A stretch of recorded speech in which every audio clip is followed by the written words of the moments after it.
মুস্তাফিজকে দাও, সাইফ হাসানকে নাও। রংপুর রাইডার্স এবং ঢাকা ক্যাপিটালসের ভেতরে ডিলটা সম্ভবত এরকমই হয়েছে। 24 ঘন্টা আগে যখন শুনলাম যে রংপুর রাইডার্স ছেড়ে শাকিব খানের ঢাকা ক্যাপিটালসে যোগ দিচ্ছেন সাইফ হাসান, তখন মনে হচ্ছিল নিশ্চিতভাবেই ঢাকা ক্যাপিটালস থেকে কোনো বিগ ফিশকে টার্গেট করেছে রংপুর রাইডার্স। হয়েছেও তাই, মুস্তাফিজের নতুন ঠিকানা রংপুর এবং এটি আসলে চূড়ান্ত। পাশাপাশি আরো বেশ কয়েকজন ক্রিকেটারকে দলভুক্ত করেছে রংপুর রাইডার্স। একই সাথে কোচিং প্যানেল তারা গুছিয়ে নিয়েছে। একটা বড় সাইনিং হতে যাচ্ছে কাইল মায়ার্স, যিনি আসলে ফরচুন বরিশালকে বিপিএল এ চ্যাম্পিয়ন করতে বিরাট ভূমিকা রেখেছিলেন।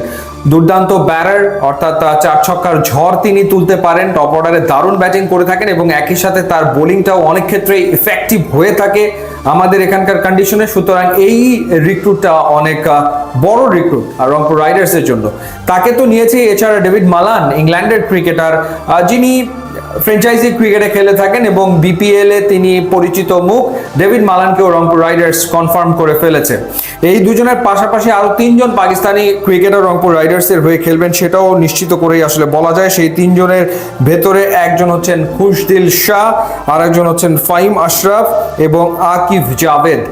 এবং রংপুর রাইডার্সকে গ্লোবাল সুপার লিগে চ্যাম্পিয়ন করার ক্ষেত্রে কিন্তু আসলে ওভারসিজ ক্রিকেটারদের একটা বড় ভূমিকা ছিল। সেই কারণে তারা আগে ভাগে তাদের ওভারসিজ ক্রিকেটারদেরকে কনফার্ম করছে। সো পাকিস্তানে এই ক্রিকেটারদের রংপুরের হয়ে খেলাটা মোটামুটি কনফার্ম বলাই যায়।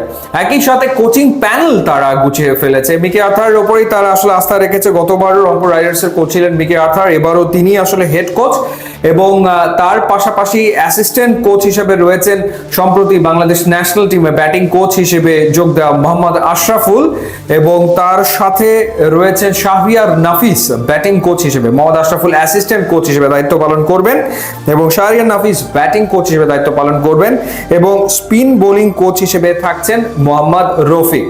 তো মোটামুটি ভাবে এখন তো সবগুলো দলই গোছাতে শুরু করেছে। প্লেয়ার্স ড্রাফটের আগে কিংবা অকশন এবার হতে পারে। সো বিপিএল অকশনের আগেই প্রত্যেকটা টিমই চাইছে যে দলটাকে আগে ভাগে গুছিয়ে ফেলতে, এবং ওভারসিজ ক্রিকেটার পাওয়াটা যেহেতু কিছুটা দুরূহ ব্যাপার হতে পারে, একই সময় অনেকগুলো ফ্র্যাঞ্চাইজি টুর্নামেন্ট চলতে থাকবে। সেই কারণে রংপুর রাইডার্স এক ধাপ এগিয়ে গিয়ে তারা তাদের ওভারসিজ ক্রিকেটার আগে ভাগে কনফার্ম করেছে। সো বলা যায় যে পেন অ্যান্ড পেপারে তারা তাদের কাজ এগিয়ে রাখলো এবং কোনো সন্দেহ নাই মুস্তাফিজকে নিয়েছে। টি-20 ক্রিকেটে বাংলাদেশের সবচেয়ে অভিজ্ঞ ক্রিকেটার এবং ফ্র্যাঞ্চাইজি ক্রিকেটের অপরিহার্য এক নাম, এবং মুস্তাফিজকে দলে নেওয়া মানে হচ্ছে যে আপনি আপনার বোলিং ডিপার্টমেন্টের ক্ষেত্রে অনেকটাই নির্ভর হয়ে গেলেন। সো কোনো সন্দেহ নাই রংপুর রাইডার্স কিছুটা ভুগেছে লাস্ট সিজনে তাদের বোলিং ডিপার্টমেন্টের কারণে। এই কারণে তারা এবার এই জায়গাটাতে মনোযোগ দিয়ে মুস্তাফিজকে দলভুক্ত করে ফেলেছে। সো আমার মনে হয় যে রংপুর বেশ খানিকটা এগিয়ে গেল। দেখা যাক বাকি দলগুলো কিভাবে করে আসলে রংপুরকে ক্যাচ আপ করে, অর্থাৎ তারা কি ধরনের প্লেয়ারদেরকে দলভুক্ত করে। ইউটিউব এবং ইনস্টাগ্রাম লিঙ্ক দেওয়া আছে, আপনারা যোগ দিলে খুবই খুশি হব। And thanks for watching.